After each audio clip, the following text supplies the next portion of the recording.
So next, survival kit. I've refined this quite a bit after doing some of our previous sessions, because I realised that when you give up drinking, you then get urges. Because you're so used to picking up a glass of wine at 6 o'clock, or or buying a beer in the pub, or doing something at a point in time that involves alcohol, that it's quite hard to work out what you do instead. And you need to be able to pull on something quite quickly in order to satisfy that immediate urge. And you do some really nice webinars and seminars a bit later on in this about, that idea about quick fixes and dealing with feeling discomfort and not always having to immediately fix something. However, I do think if you've got something that you can do instead quite quickly, you know what that is, then you should do it. And so get your quick kit or your survival kit ready. And I break the things that you might want to put in that into 3 different types of things. They don't all have to be physical things, but certainly in your quick wins, it might actually be something you put in your mouth, because actually what you're after is to pick up something and to drink. And so that may be that you get some interesting new drinks in to your fridge and try out some new craft sodas. I got very busy with my soda stream when I first gave up and bought lots of really posh cordials and tried to make myself sort of cocktails that weren't alcoholic.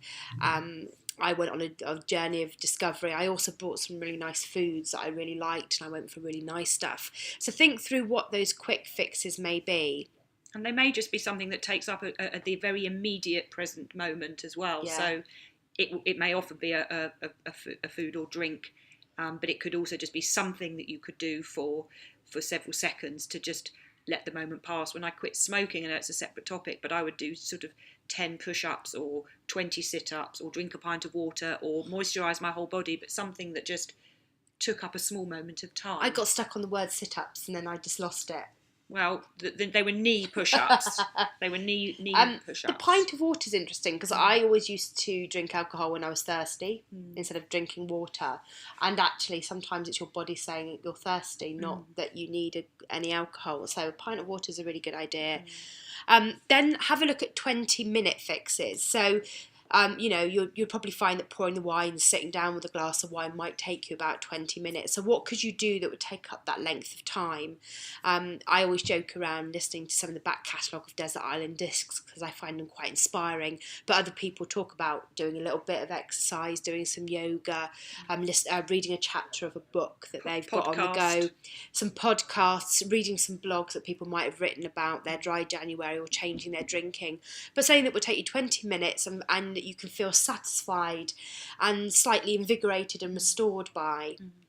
And then finally in your quick kit, you might want to put in some month-long binges, some things that you can look forward to. Now, it might be an expensive meal at the end of your month that you're working towards, and so therefore it's something that will keep you sustained throughout the month, which is what I mean, I guess, by a month-long binge.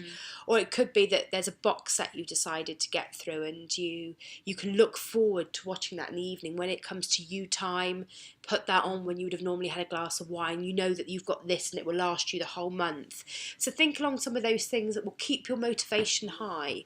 It may be that you want to treat yourself to a trip or something like that. Beauty products or new lens for your camera, or things that you can use with the money, nice purchases for yourself as well. Yeah.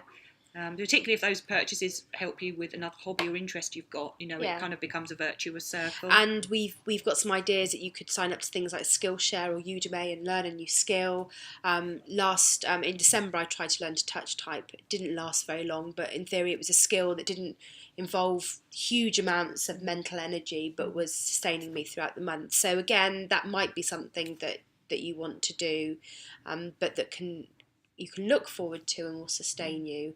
So start writing down a list and try and split them into things that will fit all 3 of those categories, so that you know what you can pull on quite quickly and you know what that big thing that you're looking forward to at the end will be. And I think it's important to remember that we have a heck of a lot of leisure time now, and 50 years ago even, alcohol existed, but people just didn't have as much time to drink it. You'd have been shelling peas in the evening. You would have been darning socks, and you would have been fixing things around the house. My socks. I still darn my socks. I have some really nice socks. I really like them. I've darned them.